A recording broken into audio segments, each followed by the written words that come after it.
9, 8, 7, 6, 5, 4, 3, 2, 1. Vous écoutez Taxi FM, musique, sport, information. Toutes vos passions sont forcément sur Taxi FM. Retrouvez tous les jours Eric aux commandes du meilleur taxi du matin. Taxi Média Show, c'est votre rendez-vous d'actualité matinale tous les jours de lundi à vendredi de 7h à 8h. Taxi Média Show, information, révélation, décryptage, tout ce qui fait la une est décortiqué par ceux qui font l'actualité. Taxi Média Show, c'est le meilleur taxi du matin. Taxi Média Show, 7h-8h, Irrigator.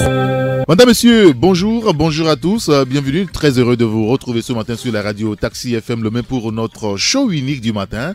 Taxi Média Show, c'est pour vous permettre de mieux comprendre les sujets de l'actualité et nous permettre, nous mettons tout le temps à contribution les rédactions. Aujourd'hui c'est jeudi 5 juillet 2018, il est 7h et presque 7 minutes à Tchevier et à Covier où vous nous écoutez sur la 93.1 FM.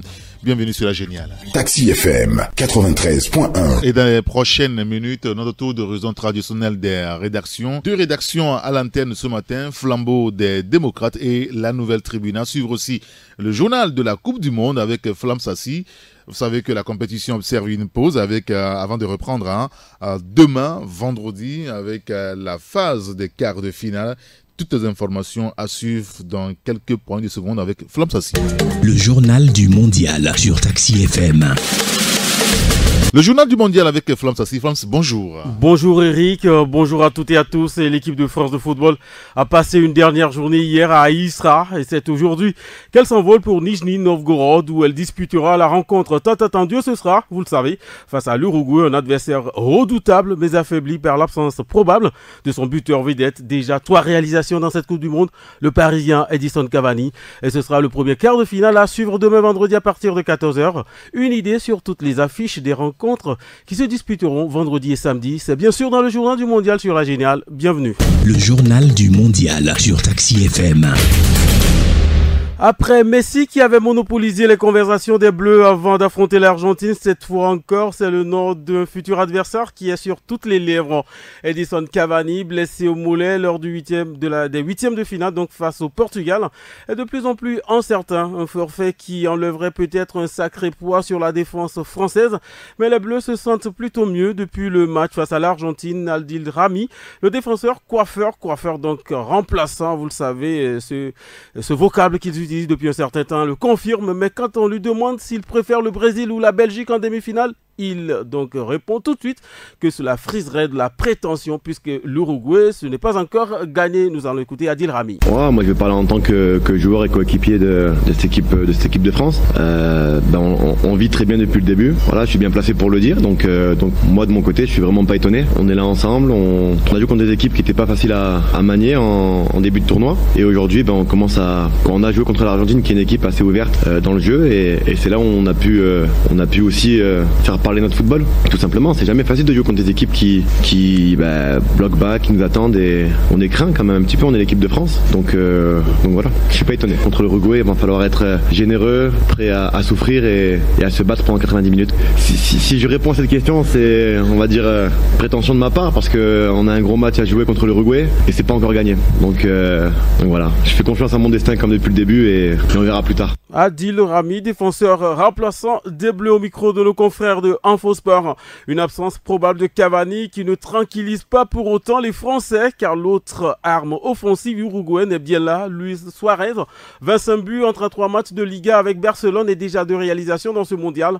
Blaise Matuidi, forfait pour ce match pour raison de carton, parle de l'objectif des Bleus et vous allez l'écouter. Il parle également de sa réponse quand on lui demande si Kylian Mbappé peut être aussi efficace dans les petits espaces. On sait que le petit de 19 ans, 6 mois, a fait quand même couler beaucoup d'encre lors du match contre l'Argentine. Nous allons écouter Blaise Matuidi. Non, je pense qu'on a passé les deux premiers jours, on va dire, où c'est vrai qu'on a savouré, et puis maintenant on est complètement sur l'Uruguay. Je pense que on a un objectif, c'est de passer l'écart, et on va faire le maximum pour que ça soit le cas. Donc voilà, on verra bien. C'est sûr que l'équipe d'Uruguay, c'est pas forcément la même chose sans Edison Cavani. On connaît tous ses qualités. C'est un grand attaquant. Il le démontre encore dans cette Coupe du Monde. Mais voilà, que ça soit avec lui ou sans lui, l'équipe d'Uruguay restera très compétitive quand même. Il y a d'autres joueurs qui sont capables, voilà, de le remplacer, même si ça sera pas Edison Cavani, bien sûr. Pour le côtoyer au quotidien à l'entraînement, je peux vous dire que même dans les petits espaces, le petit, il est costaud. Il est très dur à prendre au marquage, et il arrive justement à se déplacer même dans les petits espaces, et il est très vif dans ses changements de rythme, balle au pied, et même dans ses appels de balle. Donc il peut être aussi très intéressant là-dessus, et je pense qu'il est capable, même si l'Uruguay est une équipe assez rugueuse et qui laisse très peu d'espace, de se faufiler. Et en tout cas, on a confiance. Kylian Mbappé peut être aussi efficace dans les petits espaces. Dixit Mathieu, j'ai envie de dire Blaise Matuidi. Absence probable de Cavani, un coup dur évidemment, mais l'Uruguay semble capable d'y faire face, comme l'explique son capitaine Diego Godin. Il est clair que Cavani et Luis Suarez sont nos plus grands joueurs, nos références. Cela étant dit, si Eddy ne peut pas jouer, nous sommes 23 copains, et c'est lui qui le remplacera, va évidemment donner les meilleurs pour l'équipe. Il est connu de tous que nous ne basons pas notre fonctionnement en une figure. Nous sommes un collectif, et il ne s'agit pas de paroles, nous le prouvons sur le terrain. Nous sommes tous au service du groupe, et dans cette étape, il est essentiel d'avoir des joueurs avec de l'envie et des jambes, et qui soient en pleine forme dans leur tête et dans leur corps. Si quelqu'un remplace Cavani, il sera à 120% pour aider l'équipe. C'est ça qui fait notre force, le travail du groupe. Diego Godin, capitaine de l'équipe de l'Uruguay, au micro de nos confrères de Radio France Internationale. France-Uruguay à suivre demain vendredi à partir de 14h temps universel à Nijni Novgorod. Le journal du mondial, Taxi FM.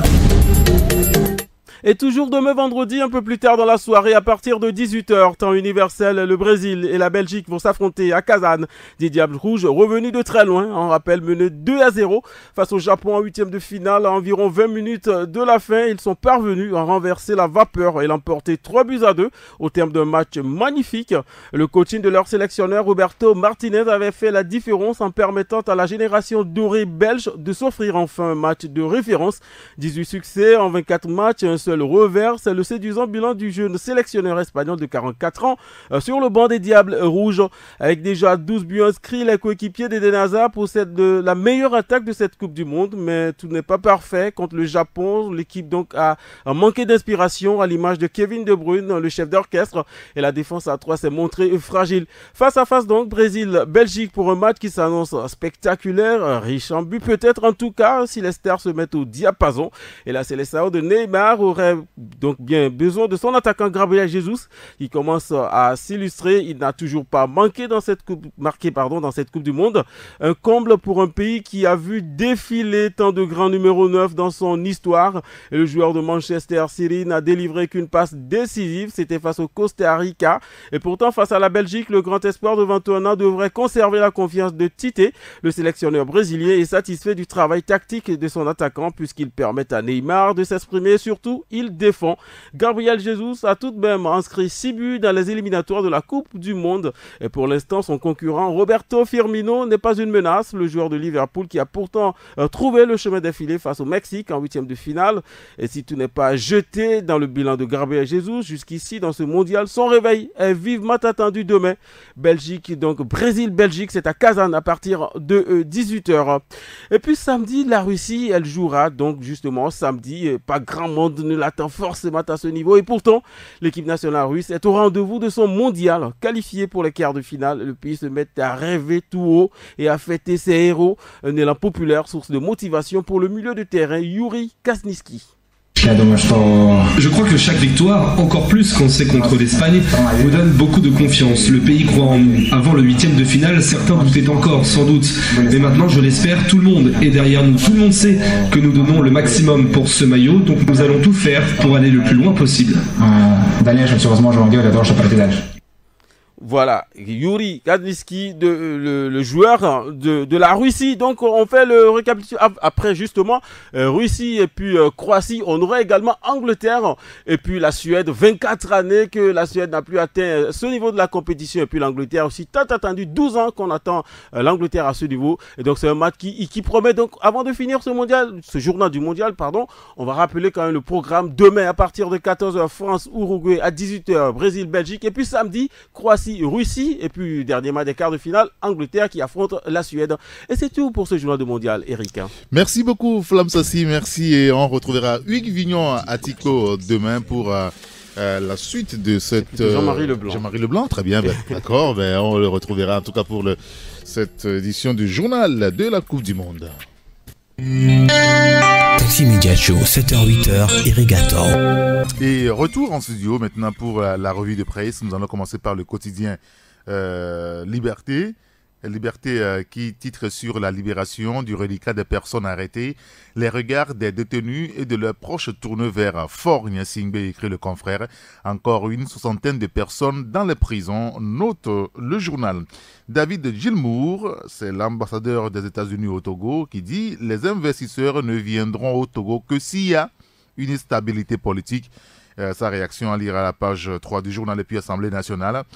L'ADI introduit une proposition de loi instituant une carte d'identité biométrique CEDEAO au Togo. Mais vous lirez l'article dans le journal Puis Togo Debout contre l'organisation des élections au Togo sans les réformes. L'article est découvert dans le quotidien Liberté.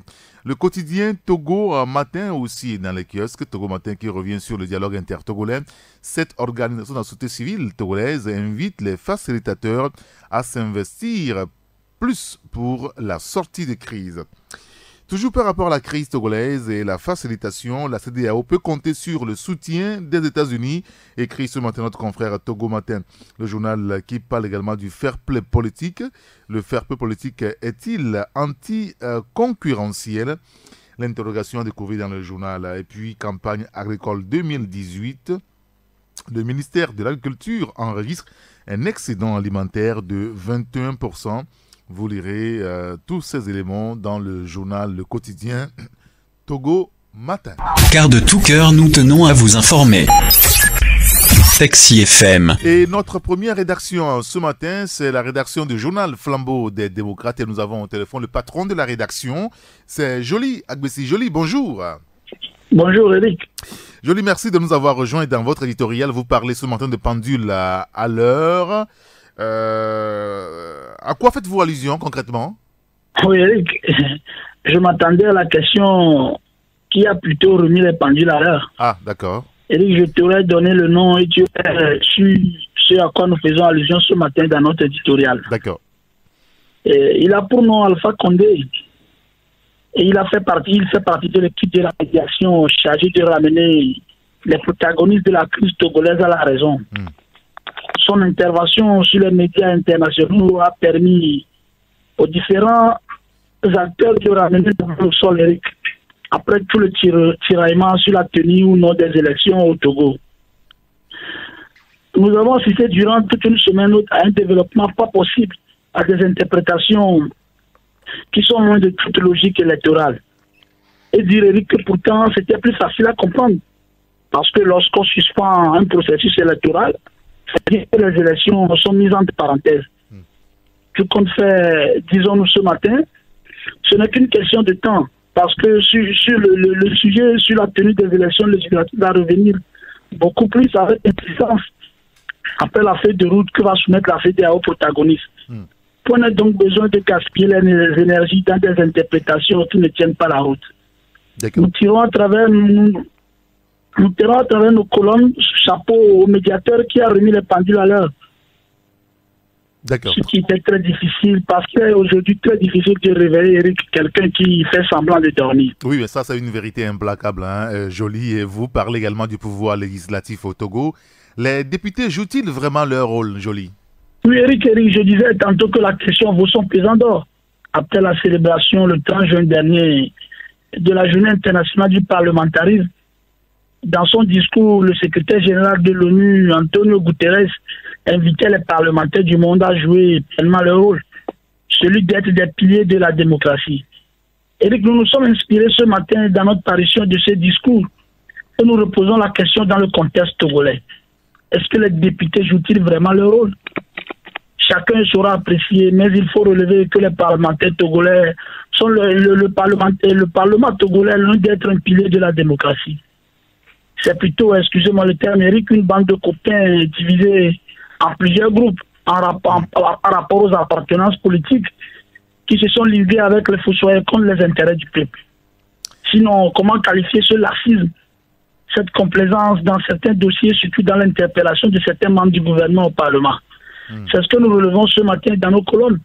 Nous invitons donc nos lecteurs à s'imprégner du contenu de cet article. Bien sûr, on lira l'article à la page 4 de votre journal et puis vous parlez également de l'Université de Lomé. Doji Kokoroko, salut le patron quand même, le président de l'université. Vous parlez de maladresse et manque de leadership, c'est vrai? Vraiment, Eric. Eric, l'Université de Lomé, il faut bien qu'on prenne le soin de lui consacrer la majeure partie de nos colonnes.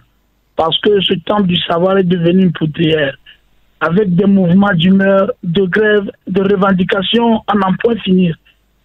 Lorsque le professeur Doji Kokoroko a cédé à la présidente de l'université, Eric, nous avions tous cru que le moment était arrivé pour redorer le blason du temple du savoir. Malheureusement, les travaux de rénovation entamés de fort belle manière ont été noyés dans un état de revendication, transformant pratiquement l'université de Lomé en un champ de bataille. Et vous convenez avec moi que toutes les institutions, quand ça va mal, il faut chercher de passer la loupe les faits et gestes du patron. C'est ce que nous avons fait. Il ne faut pas se voiler la face, Eric. Beaucoup d'erreurs d'appréciation et assez de maladresse ont grillé la machine du professeur Doji Kokoroko. C'est le constat que nous faisons ce matin dans nos colonnes. D'accord, très bien. Écoutez, on lira votre constat. Et puis, Conseil de paix et de sécurité de l'Union africaine, le Togo est aux commandes désormais. Oui, Eric, l'une des grandes décisions à laquelle a abouti le 31e sommet des chefs d'État et de gouvernement du continent, qui a fermé ses portes à Nouakchott, c'est la prorogation du mandat du Togo à la tête du Conseil de paix et de sécurité. Cette reconnaissance, disons-nous ce matin, n'est que la résultante des efforts et du leadership des autorités du pays en matière sécuritaire. La présence du Togo dans les opérations de maintien de la paix et de la lutte contre le terrorisme ont beaucoup pesé dans la balance. Mais le défi reste grand pour le Togo, parce que déjà le pays devra se mettre à l'œuvre dans le grand dossier lié à la situation désastreuse en RDC. C'est ce que nous relevons ce matin dans nos colonnes et nous convions nos lecteurs à s'imprégner du contenu de nos papiers afin d'avoir la quintessence des articles que nous avons écrits ce matin. Bien sûr, et ça se passera comme cela. Merci quand même à Joly Agbessi. Merci Eric. Et bonne journée. Bonne journée à vous aussi. Taxi FM, la seule radio d'information continue. Dans les kiosques aussi, ce jeudi, il y a le journal chronique de la semaine de Dominique Aliziou. Le confrère parle de polémiques autour de la date des élections au Togo. Alpha Condé indique qu'on ne peut pas repousser les élections ad vitam aeternam, mais la fin novembre est une date indicative. Vous lirez, n'est-ce pas, l'article dans le journal avec une interrogation quand même. La C14 a-t-elle peur des élections? Tout cela, c'est à lire à la page 3. Retour sur le 31e sommet de l'Union africaine à Nouakchott. Le Togo prend la tête du Conseil de paix et de sécurité de l'Union. Vous lirez là aussi l'article dans le journal. Entretien routier, exercice 2018, un projet de budget programme de la SAFER estimé à plus de 31,47 milliards de francs CFA. L'entreprise sociale de marché commun ESMC, la production commune démarre dans 2 mois avec un échantillon de 1000 personnes sur les 815 000 adhérents. Voilà, les 815 000 adhérents il y a 1000 personnes qui vont démarrer donc le travail avec le SMC, le marché ou l'entreprise sociale de marché commun. Et puis, santé, la campagne chirurgicale humanitaire gratuite de M-Afrique bat son plein dans la région maritime. Le journal revient donc sur le sujet. Tout cela à découvrir dans le journal chronique de la semaine. Et puis, il y a le journal Le Rendez-vous qui est aussi dans les kiosques ce matin. Le confrère parle des présidents à vie, une race en voie de disparition. La CEDEAO a l'épreuve de Faure Gnassingbé, écho du palais. C'est à découvrir donc dans le journal. Le confrère choisit la photo de la visite du chef d'État Faure Gnassingbé au Nigeria la semaine passée. Dette intérieure, les fournisseurs en difficulté, les brebis sacrificielles poussent le dernier cri. Écrit Abi Alpha ce matin. Inauguration à Tokoin Tamin. ONG Directed ouvre donc les portes de la mosquée Moussab Oumer. Vous lirez l'article pour les précisions. Puis concours de récitation du Saint-Coran. Les rideaux sont tombés. Zato Ousmane Delomé est lauréat de l'édition 22. Vous lirez l'article dans le journal. Et puis voilà, je pense qu'on pourra quand même découvrir le reste dans le journal d'Abi Alpha. Taxi FM. C'est une fenêtre ouverte sur l'actualité d'ici et d'ailleurs.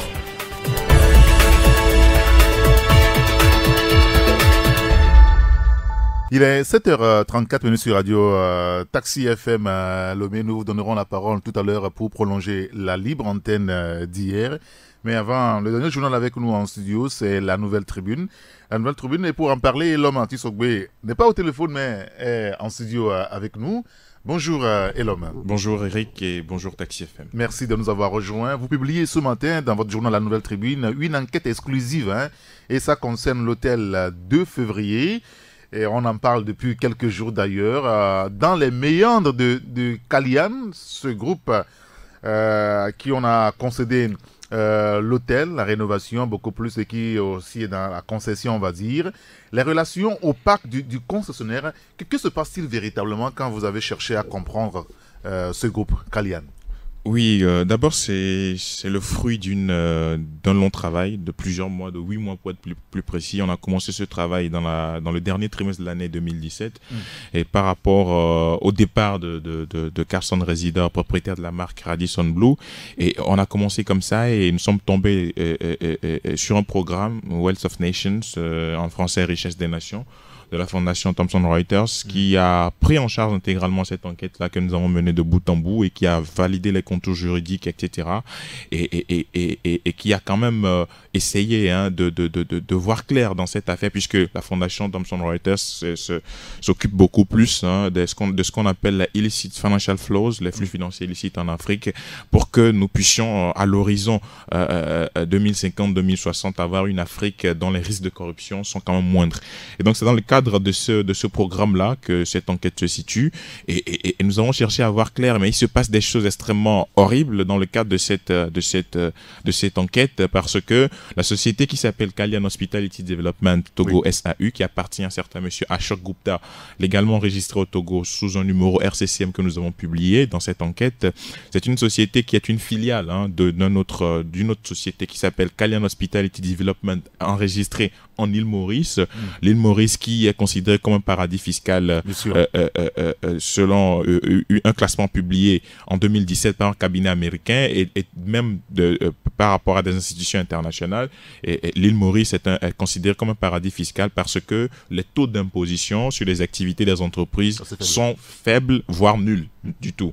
Et donc, Kalian Hospitality Development île Maurice, qui est quand même rattaché à un autre groupe qui s'appelle Kalian Group of Companies, qui est à Dubaï, qui appartient au Gupta également, et Dubaï qui est considéré aujourd'hui aussi comme une place financière importante, c'est-à-dire un paradis fiscal, parce que le taux d'imposition est moindre, sinon 0% ou 1% comme taux d'imposition. Et c'est comme ça qu'on est parti enfin, sur la base de ces éléments-là, parce qu'on se rend compte finalement que nous sommes dans le cadre d'une boucle, et nous avons mis pied dans un organigramme ou dans une pieuvre, ce qu'on peut appeler une des sociétés offshore, parce qu'on a commencé avec des sociétés dans des pays identifiés comme des paradis fiscaux, et on se rend compte finalement que l'hôtel n'était pas la finalité première de Calian. On a fait des recherches, on a découvert en réalité que Calian avait également une entreprise qui s'appelle, ou a également une entreprise qui s'appelle Coromandel Phosphate, qui est arrivée deuxième dans le processus d'attribution des phosphates carbonatés au Togo. C'est un processus qui a pris le temps qu'il fallait, et finalement c'est un autre groupe donc qui ils sont dans les phosphates aussi. Ils sont dans les phosphates aussi. Le phosphate est la première activité du groupe Calian, ce n'est pas l'hôtellerie, et donc l'hôtellerie est venue s'ajouter après dans les activités de Calian, et également l'exploitation des mines, c'est-à-dire la gestion des mines. Et quand vous allez sur le site de la SNPT, Getax, qui est une entreprise des Gupta, qui est une entreprise de monsieur Ashok Gupta, Getax, qui s'appelle Getax, c'est le premier client de la société nouvelle des phosphates du Togo. C'est-à-dire que Getax, c'est une société qui achète au Togo le phosphate à un prix dérisoire, mais qui le revend sur le marché international à un prix extrêmement cher, et on a découvert des ramifications jusqu'en Afrique du Sud où le scandale des Gupta avait éclaté entre temps. Et c'est comme ça que ça se passe en réalité, et les phosphates, l'hôtellerie, et parce que dans les instruments de blanchiment des capitaux que nous avons identifiés avec un certain nombre d'organismes, l'hôtellerie et les casinos représentent de parfaits instruments de blanchiment d'argent. Et ça, aujourd'hui, personne ne le conteste au niveau de ces institutions-là, des organismes qui luttent contre le blanchiment des capitaux. Et c'est comme ça que nous sommes partis pour découvrir en fait ce qui se cache derrière cette arborescence opaque, parce que c'est extrêmement opaque. Vous ne pouvez pas voir, parce que nous avons publié l'organigramme aussi de cette structuration quand vous allez à la page 7. Vous voyez comment, depuis Dubaï, depuis Calian Hospitality Companies of Dubai, Calian a essayé de créer des filiales et des sociétés qui sont registrées à des adresses bien précises dans des paradis fiscaux, dans des pays identifiés comme des paradis fiscaux. Et donc, quand vous prenez par exemple l'Australie, où vous avez Getax Australie, c'est une société qui est sous enquête par la police australienne par rapport à des soupçons de blanchiment de capitaux, de corruption. Quand vous allez en République de Nauru, dont le phosphate est la première ressource minière, et il y a eu un scandale là-bas avec des fuites d'emails dans lesquels on a impliqué M. Ashok Gupta, qui est aujourd'hui le patron de Calian Hospitality Development Togo, et dans ces fuites d'emails là précisément, la police a dit que la société n'était pas du tout propre, et que la société avait demandé d'influencer le vote des députés pour qu'on puisse d'une certaine manière confier l'exploitation entière des phosphates de cette République de Nauru à Getax Coromandel. Et donc voilà un peu toute l'histoire et tout ce qui est caché comme je sais pas, la pieuvre, voilà, comme je peux l'appeler, au niveau de cette structure qui aujourd'hui exploite l'hôtel de Février. Alors, c'est à ce groupe que l'État togolais a cédé l'hôtel de Février. Est-ce qu'on a des éléments là-dessus? Pourquoi? Oui, on s'est posé la question dans l'enquête, c'est-à-dire qu'en 2014, l'État a nationalisé l'hôtel et on n'a pas eu d'appel d'offres. C'est-à-dire qu'on peut nous parler d'une consultation restreinte, mais on n'a pas eu d'appel d'offres du tout pour me dire... C'est quand même un grand hôtel. Oui, c'est un grand hôtel, mais quand vous analysez les choses, on vous dit que le feu général Adema a construit l'hôtel de Février avec 37 milliards de francs CFA, mais quand on vous dit que le coût estimatif de la rénovation a coûté le même montant, c'est-à-dire le montant de la construction et le montant de la rénovation sont les mêmes, et il y a quand même un problème. Et l'État a confié la rénovation à Calian Hospitality Development SAU, et Calian a quand même pris de l'argent au niveau de la BOAD, 28 milliards de francs CFA, avec des banques qui se sont constituées pour passer de l'argent à l'État. Et on est rentré dans l'actionnariat de ces prêts-là pour voir un peu comment ça s'est passé. On a eu des informations aussi. Mais on ne sait pas exactement par quelle alchimie l'État a quand même confié la gestion de cet hôtel à quelqu'un comme M. Ashok Gupta, qui n'a pas une bonne réputation et qui par le passé a fait l'objet ou continue de faire l'objet d'un certain nombre d'enquêtes dans des pays comme l'Australie et la République de Nauru. Et donc c'est là où nous avons interpellé le CENTIF, la CENTIF plutôt, la cellule nationale de traitement des informations financières, oui, qui se charge de la lutte contre le blanchiment des capitaux, la répression des trafics illicites. Et parce qu'on ne peut pas comprendre qu'une société comme ça, qui en confie le plus grand hôtel du Togo, ne fasse pas l'objet d'une enquête au préalable pour qu'on puisse véritablement voir si la provenance des fonds n'est pas douteuse, ou si la personne qui aujourd'hui se positionne pour pouvoir signer cette concession de 30 ans avec l'État togolais n'est pas quelqu'un qui est irréprochable ou qui a une bonne moralité. Alors, c'est vrai que ces derniers jours, nous avons appris quand même que Calian Group a a quand même cherché à céder l'hôtel, pas céder, mais à donner la concession ou l'exploitation, la gestion, l'exploitation à un autre groupe qui est Emar. Est-ce que, ce sont des amis, des copains qui s'allient finalement pour gérer notre hôtel? On n'a pas pu... Parce que la conférence de presse qui a eu lieu il y a quelques jours à Dubaï, on a vu quand même les ministres togolais. Oui, on a vu des ministres togolais. Du commerce. Oui. Ce qu'il faut préciser, c'est que Carlson Residor, qui est propriétaire de la marque Radisson Blu, était juste un gestionnaire de l'hôtel. C'est-à-dire que Carlson Residor avait signé un contrat avec Kalian Hospitality Development Togo, qui est concessionnaire de l'hôtel pour 30 ans et dont les revenus seront partagés à part égale avec l'État togolais, c'est-à-dire qu'ils font du 50-50. C'est dans le cadre d'un PPP, un partenariat public-privé. Et donc, c'est Kalian qui essaye qui a en charge de pouvoir gérer tout ça, mais qui a confié la gestion, qui avait confié ça à Carlson Residor. Et donc, officiellement, Carlson Residor avait dit qu'il avait des soucis de gestion avec et son concessionnaire qui s'appelle Kalian Hospitality Development. Et là, Carlson est parti et là, on confie maintenant la société à Emar qui fait son apparition sur le marché en Afrique de l'Ouest. C'est sa première apparition sur le marché en Afrique de l'Ouest. Mais on se rend compte, on a profilé les membres ou les patrons de Emar Hospitality. On se rend compte que que le directeur général avait travaillé pour Carlson Residor. C'est ce qu'on ne comprend pas. Oui, bien évidemment. Il avait travaillé pour Carlson Residor, ce qu'on ne comprend pas. Dans les années 2004, il avait travaillé pour Carlson Residor avant de pouvoir allier Emar et Hospitality. Et plus loin, vous tombez sur d'autres informations relatives à Emar, qui a d'autres filiales qui s'appellent Emar Properties, qui est toujours à Dubaï et qui sont dans d'autres problèmes également de ce côté-là. Et donc, c'est quand même complexe ce problème, et d'autant plus qu'aujourd'hui au niveau du Togo, l'État a toutes les difficultés pour gérer les hôtels qui sont présents sur place, et tout ce que vous avez en matière d'hôtellerie au Togo est quand même problématique. Vous avez des groupes internationaux qui essayent de s'installer chez nous. Le seul aujourd'hui, je ne vais pas faire de publicité à un hôtel, mais la seule enseigne internationale qui existe aujourd'hui, c'est Onomo, et au niveau des groupes qui existent, Sarakawa, Ibis, etc. Et maintenant, l'hôtel de février, il y a tout un tas de problèmes, et on est rentré dans ce labyrinthe-là pour savoir exactement ce qui se passe, et afin de pouvoir informer nos lecteurs. Allez, l'enquête exclusive Hôtel de février. Dans les méandres de Kalian, les relations opaques du concessionnaire, à choc l'autre Gupta en question, du faute à l'hôtellerie, les méthodes obscures, et bienvenue dans le labyrinthe. Un autre sujet que vous développez ce matin, toujours lié donc à l'économie, d'un hôtel à l'autre, l'hôtel Bellevue aussi dans la tourmente, l'homme. Oui, l'hôtel Bellevue, vous connaissez cet hôtel situé derrière l'ambassade d'Allemagne, très très prisé par les Occidentaux. Là, beaucoup de personnes qui descendent à Lomé, qui se trouvent de ce côté-là. Et il se trouve qu'il y a eu un problème entre les deux actionnaires de cet hôtel, les deux Européens, jusqu'à ce que la justice n'intervienne. La justice a décidé de nommer un certain monsieur Koumoï pour pouvoir gérer l'hôtel comme administrateur. Sauf que dans la gestion aujourd'hui se pose un certain nombre de difficultés, notamment le recrutement de nouvelles personnes par le nouvel administrateur, si vous permettez la tautologie, et également les salaires qui sont quand même réduits de moitié, et certains qui ont carrément des arriérés de salaire. Ce qui fait que mardi, les employés de cet hôtel ont organisé un petit sit-in devant la structure pour pouvoir dénoncer les conditions de travail dans lesquelles ils sont présentement, et ils demandent également la liquidation pure et simple de l'hôtel afin qu'ils puissent entrer dans leurs droits.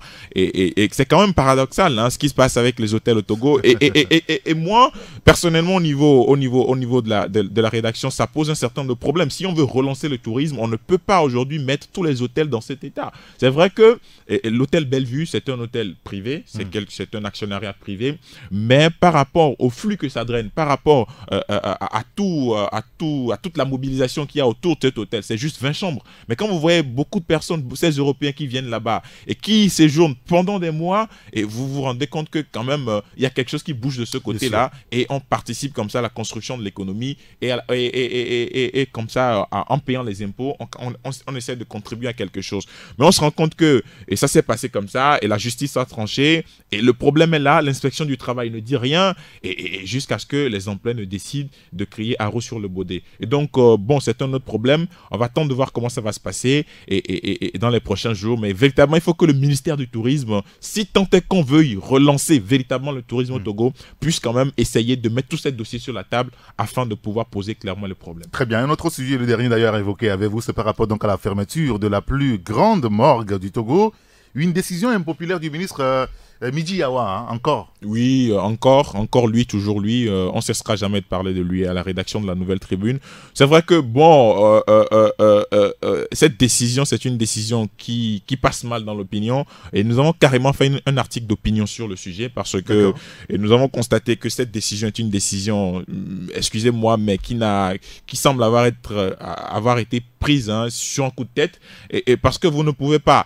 Il n'y a eu aucun travail de pédagogie en amont pour préparer les familles éplorées à pouvoir retirer leur corps. Et puis, on a entouré le retrait de ces corps-là d'aucune mesure d'hygiène. Aujourd'hui, le ministre a dit la dernière fois que nous sommes en période pluvieuse ou en saison pluvieuse et que les risques d'épidémie sont quand même à nos portes. Oui, mais on ne peut pas aujourd'hui dire aux familles éplorées d'aller retirer des corps et d'aller les placer dans d'autres morgues sans aucune mesure d'hygiène alors qu'on est en pleine période des pluies. Et aujourd'hui, si les familles vont retirer ces corps au niveau de la morgue, quel accompagnement est-ce que vous les mettez à disposition? Vous dites que la morgue du CHR Lomé Commune est disponible, la morgue d'Atapamé est disponible, la morgue d'Anéro est disponible, de Tchévi est disponible, mais la morgue du CHU Sylvanus Olympio, c'est la plus grande morgue du Togo. Mais c'est une morgue qui est pleine, permanemment pleine. On dit qu'il n'y a pas de place. 192 places. Oui, mais c'est surabondé. 194 places, oui. C'est surabondé. Il y a des gens qui n'ont même pas de casier là-bas. Oui, bien sûr, qui sont à terre. Qui sont à terre. Maintenant, si vous avez 192 places de ce côté-là, combien de places avez-vous dans les petites morgues?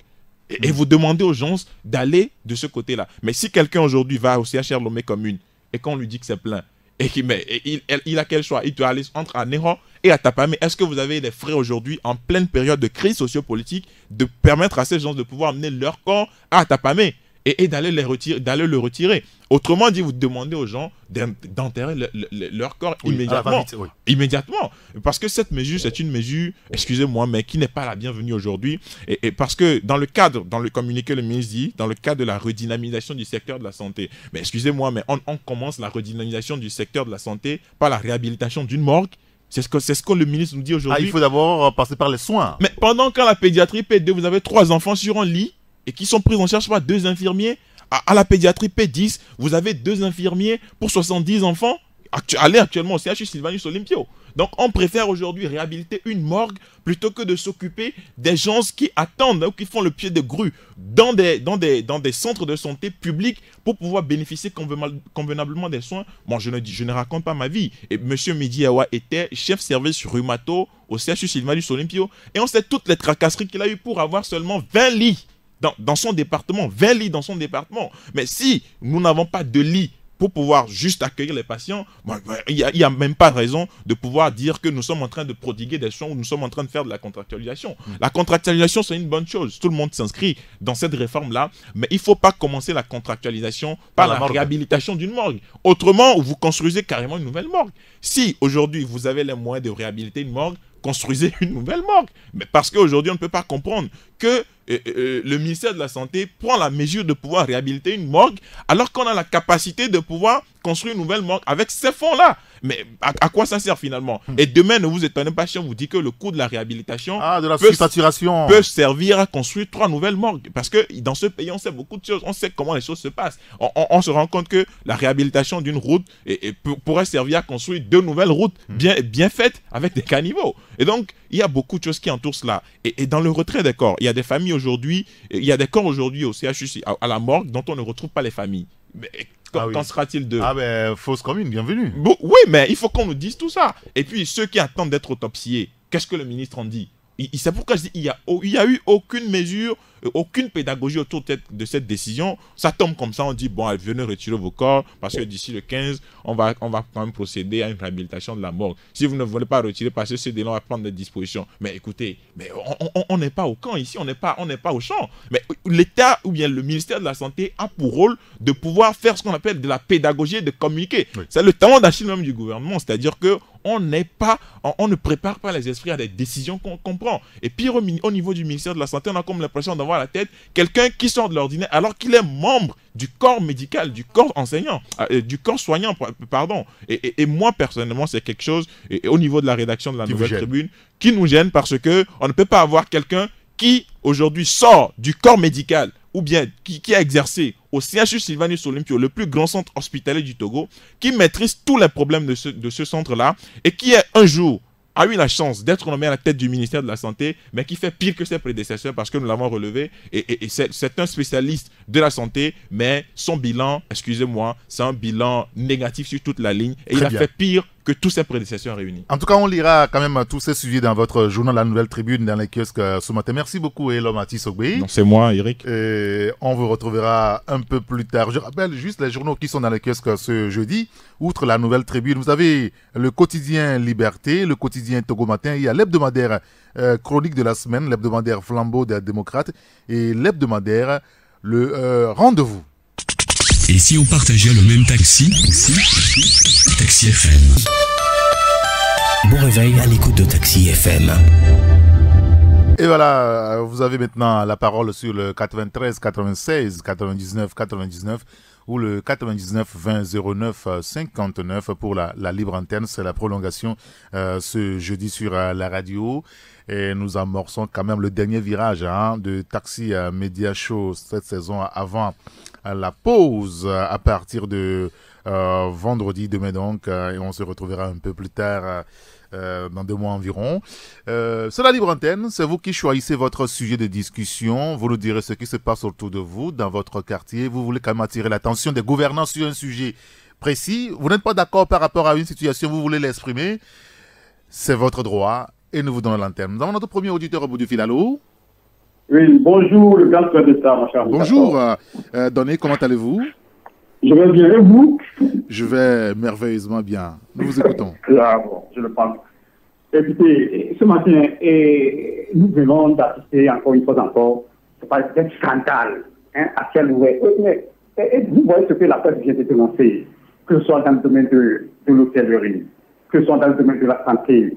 Et on retrouve à chaque fois des bradages à ciel ouvert, des scandales pas possibles. Et quand je prends, par exemple, le nouveau gars, 26 milliards, sont dit pour l'accuser comme ça dans la nature, et la privatisation aussi, que ce soit des secteurs publics, mais l'État est là et ne fait rien, des dirigeants, des responsables de l'État, que ce soit au niveau du procureur, ils sont là, ils ont des les yeux ouverts, ils ne font rien, ils ne disent rien. Mais à chaque fois, ce sont des scandales. Parce que dans tous les domaines maintenant, il y a des scandales. Le président de la République, lui, il est là. Il ne fait que cycler de la sous-région. Je ne sais pas ce qui. Lui, son souci, c'est se maintenir au pouvoir. Et puis, à chaque fois, nous assistons à des scandales pas possibles. Moi, je n'arrive pas à comprendre les gens dans ce pays. Hein? C'est pas possible, quoi. Mais c'est difficile de comprendre parfois. Quand on écoute des choses, c'est pas que la presse présente à chaque fois, et des responsables étatiques sont là, ils ne disent rien, ils ne sont que là pour détourner les deniers publics. Hein? D'accord. Bonne journée, mon cher ami. Merci beaucoup, Donné. Bonne journée à vous également. On a compris le fond de votre pensée, votre indignation finalement par rapport à tous ces sujets. On donnera la parole également à d'autres auditeurs. 93 96 99 99 ou le 99 20 09 59. Nous sommes sur Radio Taxi FM Le Mai. Nous avons notre deuxième auditeur. Allô? Allô? Oui, bonjour. Bonjour, c'est Yaouvi de Claque Balepedo. Monsieur Yaouvi, nous vous écoutons.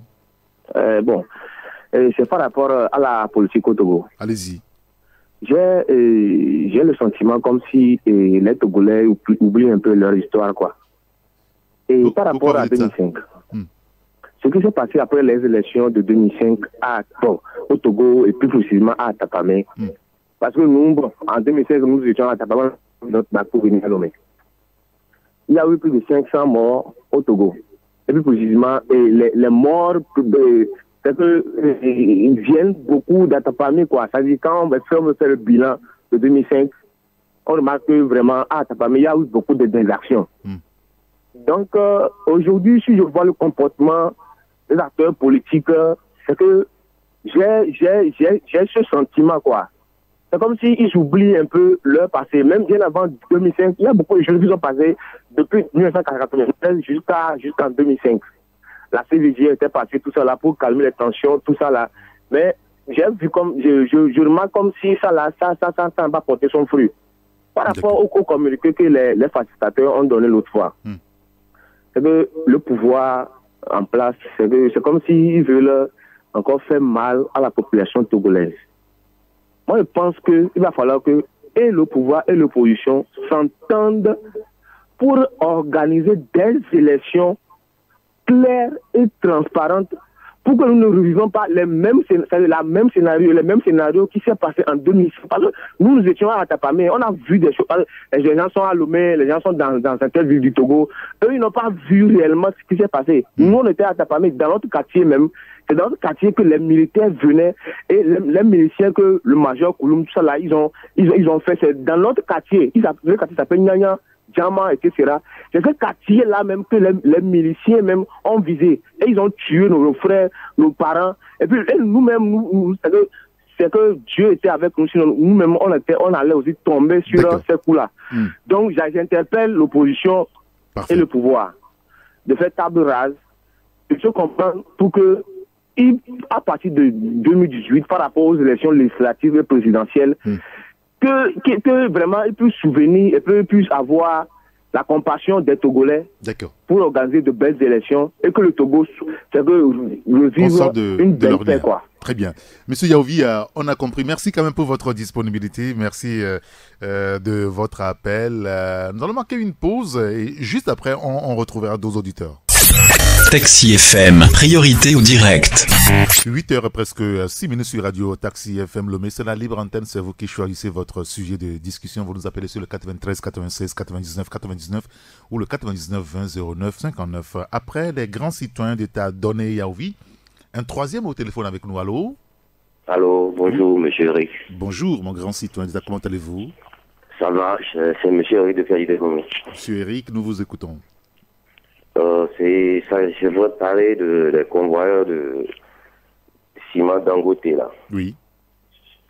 Vraiment, il faudrait qu'on voit leur cas parce qu'ils ont vraiment l'habitude de conduire mal sur la route, quoi. C'est tout mon problème ce matin parce que il n'y a pas très longtemps de cela, il y a un qui a failli renverser un conducteur de tricycle, les émissions au niveau du camp d'Adido Gomé derrière le camp, en dépassant les rages.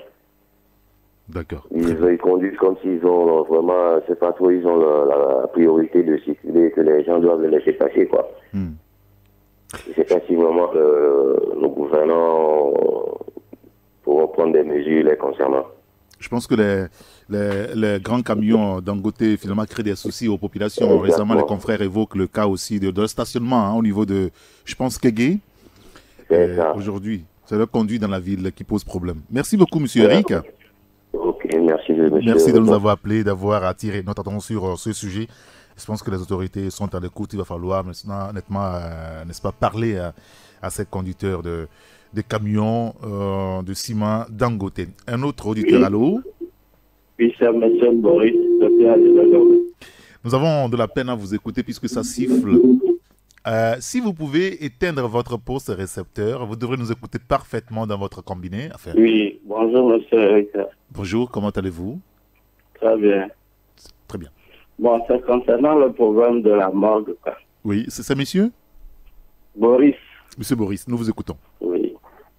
Ce que moi j'ai trouvé dans le cas, c'est comme si ils ont peur que 2 ou 3 ans après, ils seront inquiétés par les histoires de des meurtres de 2005 et de d'août passé, quoi.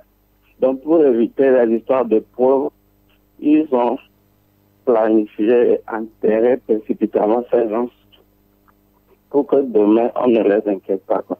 Oui, bien, donc, c'est pour dire à la population de les laisser. Ils ont déjà sucé nos sangs, de manger ces cadavres. Non, monsieur Boris.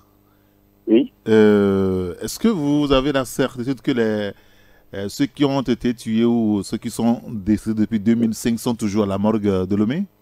Oui, ça a été affirmé.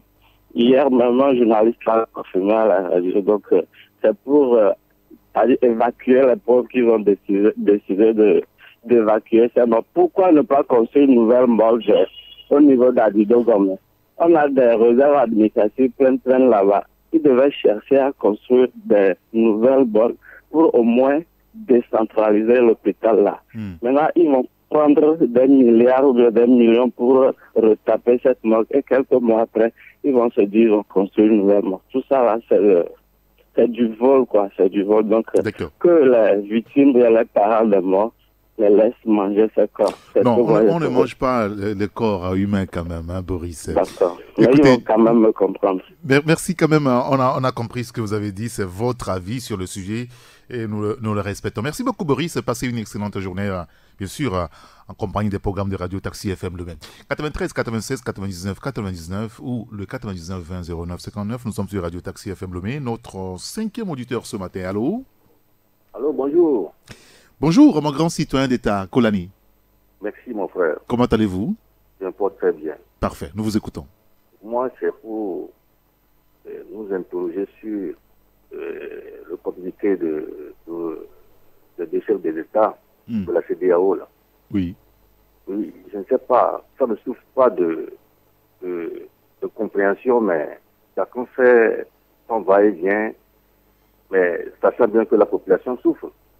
On nous dit le gouvernement était en train d'organiser les élections unilatéralement. On a dit de suspendre. Maintenant, s'il suspend, c'est qu'il faut que l'opposition le joigne. Pour qu'ensemble, ils organisent les élections. Maintenant, si l'opposition veut ceci, il n'a qu'à l'exposer. Oui, nous voulons le fichier électoral. Avec le gouvernement, on prend les dispositions. Nous voulons changer la CENI. Notre CENI doit être composée comme ça. Ensemble. Maintenant, en évoluant, on verra là où ça va s'arrêter pour qu'on puisse faire les élections. Et s'il y a à discuter sur ça. Maintenant, nous allons entendre à la fin de ce mois pour que la CEDEAO vienne nous imposer des choses. Je ne sais pas si on réfléchit ou pas. Le communiqué là ne souffre de rien. Je l'ai composé seul. On les a dit d'arrêter. Ils ont arrêté par la force des C14. Maintenant, cette force-là, comment est-ce que vous voulez qu'on organise les élections? Exposez ça. Il n'y a plus de dialogue. D'abord, le jour-là, il n'y a pas eu de dialogue. On a écouté la C14 à part, l'opposition à part, et le gouvernement à part, unir à part. Après, on sort un communiqué. Mais le communiqué est clair, monsieur Eric. Il faut encore faire souffrir ce peuple. Et puis, tiens-toi bien, on ne parle plus des élections locales. Hein. Ce qui est nécessaire pour ce peuple-là. Vous imaginez sur vos chaînes là, chaque fois qu'à l'époque là, il y avait la ligne qui était libre. Aujourd'hui, quand vous dites ce qui se passe dans nos quartiers, est-ce qu'on arrive encore à rentrer dans les lignes? Non, il faut libérer ce peuple. Et même s'il n'y a pas les élections législatives ni présidentielles, il faut faire les élections locales. Tout le monde n'a qu'à s'appeler à ça. Il faut libérer ce peuple. Il faut à la base que les gens se prennent en charge. La fois passée, les deux plus là. Jusqu'à présent, les gens sont dans l'eau là, monsieur Eric. Les fonds ne sont pas de main. Vous voulez quoi pour ce peuple-là? En plus, dans 8 ans d'indépendance, une opposition qui existe depuis 7 ans, le pouvoir ne fait rien pour ce peuple. Une opposition qui veut le bien de ce peuple, donc on contrôle des élections locales ou rien. Non, mes amis. Très bien. C'est ça qu'on n'a qu'à comprendre. Même si vous avez suivi l'ambassadeur des États-Unis hier, il a tenu compte de ça, les élections locales. Est-ce qu'on a besoin qu'on vienne nous dire ça encore? Non, merci pour l'émission. Merci beaucoup, M. Kolani. Merci de nous avoir appelé. Passez une excellente journée à Agoué, Kakaveli, 93 96 99 99 et le 99 20 09 59. C'est nos deux contacts pour nous rejoindre à l'antenne. C'est la libre antenne. C'est vous qui choisissez votre sujet de discussion. Et notre dernier auditeur ce matin. Allô? Allô, bonjour, monsieur. Bonjour. J'aimerais intervenir sur l'occupation des voies publiques. D'accord, mais quel est votre nom? Joachim. Jackie. Joachim. Ok, très bien, Joachim, nous écoutons. Ok. Donc, par exemple, dans la zone d'Adido Gomé, oui, il y a des taxis-motos qui occupent toute la voie, c'est-à-dire obligeant les passagers à aller passer sur la route. À quel niveau ça? Pardon? C'est à quel niveau d'Adido Gomé? Ah là là, on a perdu Joachim. J'ai envie de savoir l'endroit précisément incriminé. Malheureusement, je pense qu'il va nous revenir avant. Nous avons encore 2 petites minutes à passer à l'antenne. Allô? Allô? Allô? Vous pouvez vous éloigner du poste radio ou vous éteignez carrément le poste radio? D'accord. Bonjour, monsieur. Bonjour. Comment allez-vous? Oui, ça va très bien. C'est monsieur? Je m'appelle Amontrim Frédéric. Frédéric. C'est pour parler, oui, c'est pour parler de la circulation. Allez-y. Oui, c'est au niveau de Toglé là. Entre-temps, les policiers qui étaient au niveau de Zongo, le commissariat de Zongo, qui ont brûlé, les autres mettaient de l'ordre de sorte que les titans ne garent pas sur la route. Et on avait moins d'accidents.